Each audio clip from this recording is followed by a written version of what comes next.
Hi friends, welcome to Marichu Kitchen&Vlogs. இன்னைக்கு நம்ம பார்க்க போற ரெசிபி bird nest பறவைக்கூடு. இது எப்படி செய்யலாம்ங்கறது பார்க்கலாம். அதுக்கு முன்னாடி நம்ம சேனலை நீங்க புதுசா பார்க்கறீங்கன்னா மறக்காம Subscribe பண்ணிக்கோங்க. கூடவே பக்கத்துல இருக்க பெல் ஐகானையும் கிளிக் பண்ணிக்கோங்க. இந்த டிஷ் ரொம்ப ஈஸியாவே செஞ்சிடலாம். இது எப்படி செய்யலாம்ங்கறது பார்க்கலாம். ஃபர்ஸ்ட் 3 மீடியம் சைஸ் உருளைக்கிழங்கு நல்லா வேக வச்சு எடுத்து வச்சிருக்கேன். இத நல்லா மசிச்சு விட்டுக்கலாம். ஓகே, இந்த மாதிரி மசிச்சு விட்டுக்கோங்க. இதில் 1.5 டேபிள் ஸ்பூன் அளவுக்கு உருளைக்கிழங்க தனியாக எடுத்து வச்சுக்கலாம். இது பறவையோட முட்டை செய்கிறதுக்காக இதை தனியாக எடுத்து வச்சுக்கலாம். நெக்ஸ்ட்டு மீதி இருக்கிற உருளைக்கிழங்குல கொஞ்சமாக உப்பு சேர்த்துக்கலாம். அப்புறமா மிளகாய்த்தூள் காரத்துக்கு ஏற்ற மாதிரி சேர்த்துக்கோங்க. நான் 1 டீஸ்பூன் சேர்த்துருக்கேன், நீங்கள் கம்மியாகவே கூட சேர்த்துக்கலாம். அப்புறம் கரம் மசாலா 1/4 டீஸ்பூன் சேர்த்துக்கோங்க. அப்புறம் மிளகுத்தூள் 1/2 டீஸ்பூன் சேர்த்துக்கோங்க. அப்புறம் ஒரு பெரிய வெங்காயம் நல்ல பொடி பொடியாக கட் பண்ணி எடுத்து வச்சுருக்கேன், இதையும் இதோடு சேர்த்துக்கிடுறேன்.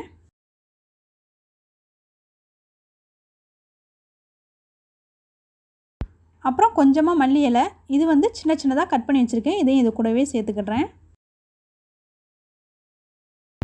அப்புறம் ஒரே ஒரு பச்சை மிளகாய் சின்ன சின்னதாக கட் பண்ணது, இதையும் இது கூடவே சேர்த்துருக்கேன். அப்புறம் இது எல்லாத்தையுமே ஒன்று போல் மிக்ஸ் பண்ணி விட்டுக்கலாம்.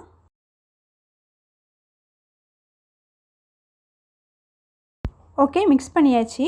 நெக்ஸ்ட்டு இன்னொரு ஒரு பவுல் எடுத்துக்கோங்க. இதில் 3 டேபிள் ஸ்பூன் அளவுக்கு மைதா மாவு சேர்த்துக்கலாம்.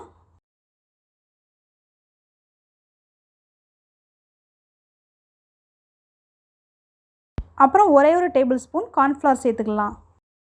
அப்புறம் கொஞ்சமாக உப்பு சேர்த்துக்கலாம். இதை கொஞ்சமாக தண்ணி விட்டு நல்லா திக்காக கரைச்சி எடுத்துக்கலாம்.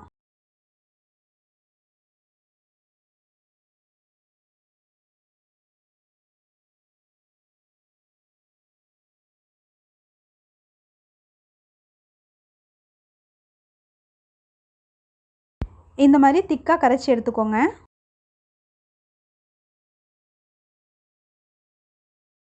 நெக்ஸ்ட்டு நம்ம ஏற்கனவே எடுத்து வச்சுருந்த உருளைக்கிழங்கு மிக்ஸை எடுத்துக்கலாம்.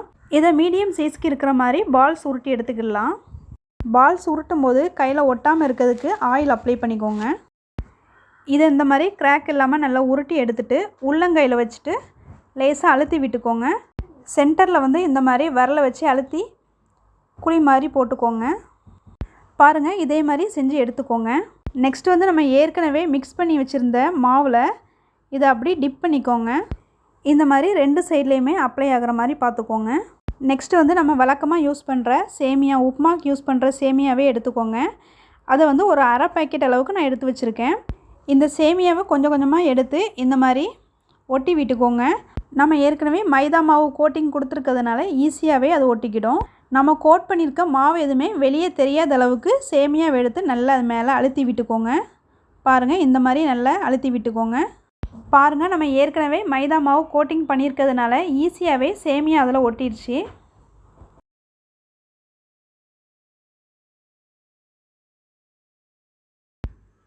ஓகே, இதே மாதிரி எல்லாத்தையுமே செஞ்சு எடுத்துக்கோங்க.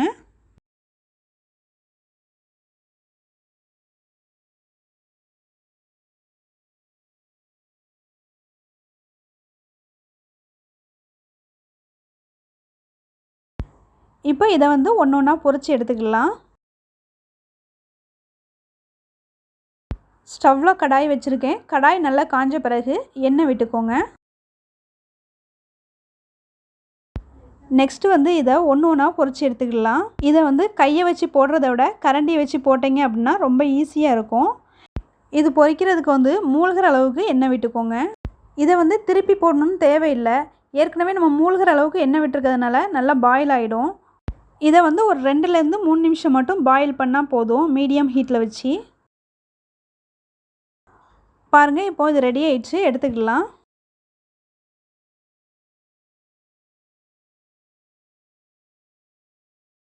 இதே மாதிரி மீதி உள்ள எல்லாத்தையுமே போட்டு பொரிச்சு எடுத்துக்கலாம்.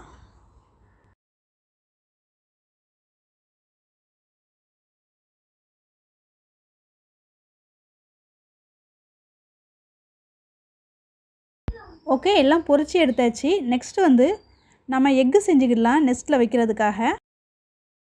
ஏற்கனவே உருளைக்கிழங்கு மசிச்சு வச்சதை எடுத்து வச்சுருந்தோம். இதை உள்ளங்கையில் கொஞ்சம் ஆயில் அப்ளை பண்ணிவிட்டு எக்கு மாதிரி சின்னதாக உருட்டி எடுத்துக்கோங்க. பாருங்கள் பேர்ட் நெஸ்ட்டுக்கு தேவையான எக்ஸ் வந்து ரெடி பண்ணியாச்சு. நெக்ஸ்ட்டு வந்து மீதி இருக்கிற மாவில் இது எல்லாத்தையுமே போட்டு கோட் பண்ணிக்கிடலாம்.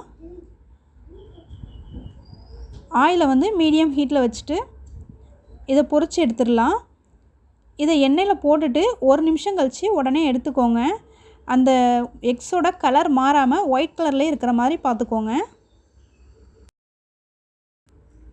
ஓகே, இப்போ எல்லாமே பொரித்து எடுத்தாச்சு. இப்போ வந்து நெஸ்ட்டில் வச்சிடலாம். இப்போ வந்து ஒரு பிளேட்டில் ஒரு நெஸ்ட்டு மட்டும் வச்சுக்கோங்க. சென்டரில் இந்த மாதிரி குழி மாதிரி போட்டு அழுத்திக்கோங்க. அழுத்திட்டு அது மேலே 2 எக்கு வச்சுக்கோங்க. இது பக்கத்துலேயே ஒரு மின்ட் லீஃப் வச்சுக்கோங்க.